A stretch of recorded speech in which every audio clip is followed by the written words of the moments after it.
afani karshikabu hunduna afgaruma amma horidamna nadesuma luma argeuma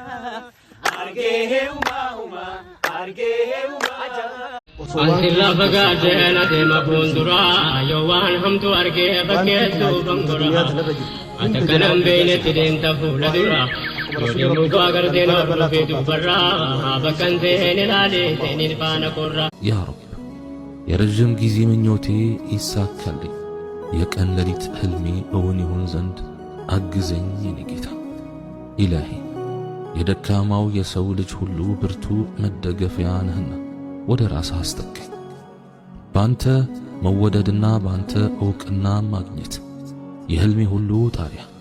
የምኞቴ ሁሉ ከፍታ ነውና አቅርቤ ከምትወደው መልእክተኛ ከታላቁ ሙሐመድ አለይሂ ሰላቱ ወሰላም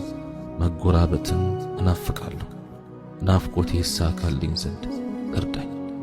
ኢላሂ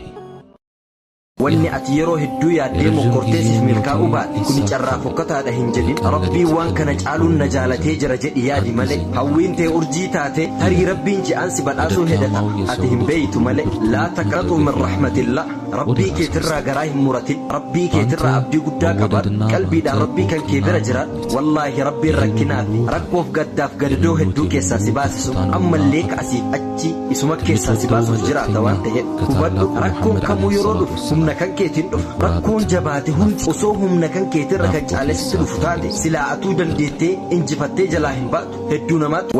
ይኸውልህ በህይወት ምንም ነገር ብታጣ ካንተ ውጪ ለማንም ሰው ትርጉም የለውም ስለዚህ ከማንም ሰው ለመብለጥ ሳይሆን